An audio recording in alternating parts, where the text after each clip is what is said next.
Now, as I'm still working on the firewall, a lot of details have to be made on top as well, just like inside the engine bay that I just seen in a little bit a second ago. Now here I'm still looking at, now if you notice that the piece has been cut, because on the real chargers, they actually go down over. They're like an arch bridge. And you can see right here what I mean by it. But to do that, I actually had to take and make careful cuts. It's less, I want to try to cut on this. And if I got it wrong, I could go back. So here I was actually marking before I narrowed it down a little more because I knew that the lip had to be a lot more smaller. But I wasn't sure exactly how close to get to the firewall yet, so I just let it hang like it was.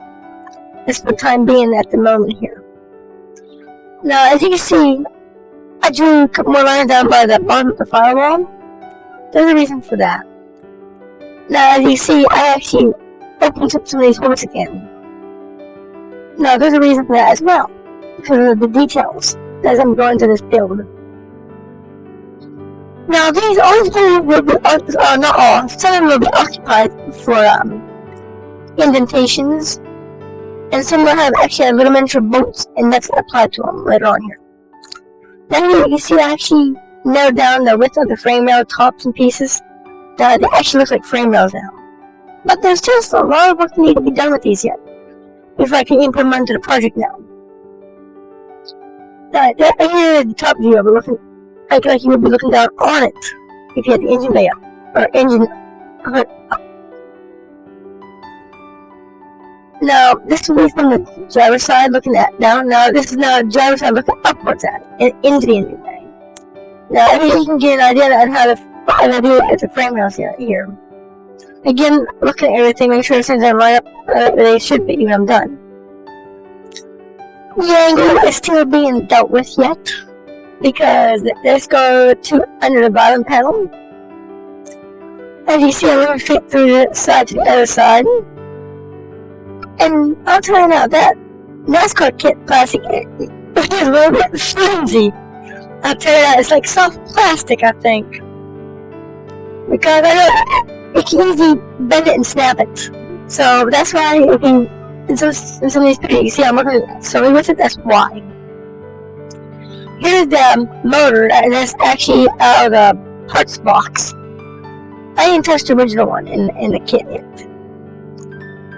Mostly we're working with the part box pieces I got. As you can see, I was marking the motor up.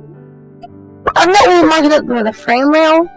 I'm actually marking up the transmission to the doghouse area. Let's see how far I gotta go to the firewall yet. And also at the same time making sure it's gonna fit inside the new frame rails. Because the motor is actually a 1/16 scale jelly kit. The one that I had, honestly, about 15 years ago. But I'm actually using the box pieces here as mock-up pieces. Now, as you see, the one piece of frame rail is actually hit the box front bottom panel. Now and the real one doesn't do that. Here I actually taped the shell down, and as you can see right here, how the interior piece. Now, the interior piece actually looks like a real charger piece. But the real charger piece actually is not open like that. It's actually stamped out. Now here I'm actually looking at the top of the doghouse piece now. I'm getting ready to make my next move on it. And actually build it in a little bit. Now what happened here was I actually had the hood laying on the workbench area.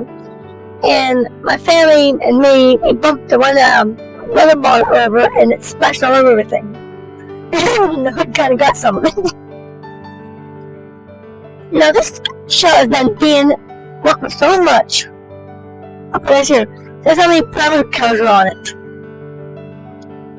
Now here is the piece of the under piece. Now as you can see where the frame rails is at. Now I have to open up the steering wheel area for a reason. That way I know exactly where it's coming out at. Plus also with the inner piece coming down over from the doghouse area, which you can see right here.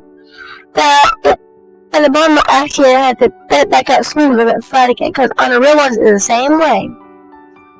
Like I said, this build has actually been taking a lot of build time process to make it actually look accurate instead of like what it should. And for the working style, make it look like a street charger instead of like a NASCAR, like the company made the kit for. Which I'm not knocking the kit by no means. It's good for NASCAR building and race car building, but when it comes to this kind of build, no, it's not even close to being a Duke's kit. It's a good fun to get the build done. But if you want detail, the kit is that kit is far from detailed, as you can see right here. Now here I'm actually adding. I'm getting ready to add a couple more angles like the real cars has. Now the real ones don't just come out in front and just drop straight down like a 90 degree. They actually have a slight indent curves around the doghouse area underneath the hood.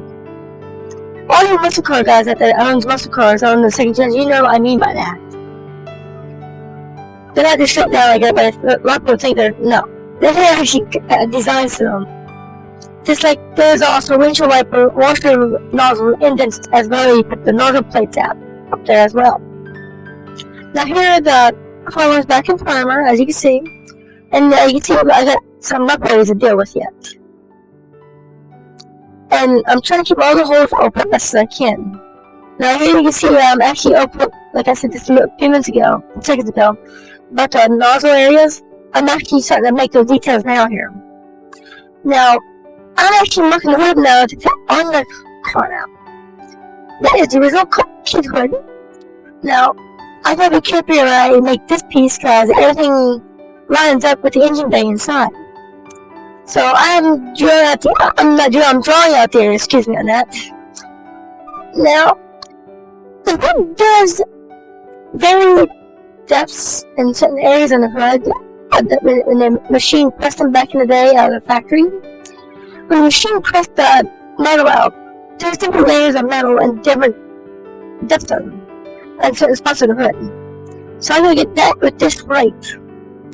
Now here you can see what I actually made it, where I can actually take it in and take it out of the car, out of the motor when I want to, so I can look kind of easier, then put it back in when I need to. Now as you can see here, a lot of new indents have been formed now, since we saw it prior. Now, for the lines on the side, I actually look at the back of the echo blade, scrub it so I know exactly where the apron's going to set at. Again, everything being made in pieces to be applied at a certain step in time of the build process. Looking down at the interior from inside area. Now, I'm trying to get that interior piece here set up level right, as well as the chassis without no frame rails now. It was real fun to do. Here you can see where I actually scrub it on again with the shell line right there, that little thin white line. That ran right where it was set up with the shell, so when I put back in, I knew exactly where to line that up with on the shell, instead of guessworking it. Now, I'm getting back to the chassis pan on the opposite side now. This would be the passenger side on the floorboard, if I'm right. Yes, look at the angle of it. Now, as you see from the left side to the right side, I gotta make the left side look like the right side now. So here comes the other side. A lot more working to do again. And that interior piece, every now and then would catch me. Every now and then it would just keep catching me as I was trying to scrub through it. But that's one thing about model building and actually scratch building is actually the fun piece of it. Now here you can see I dropped it down like I did the other side.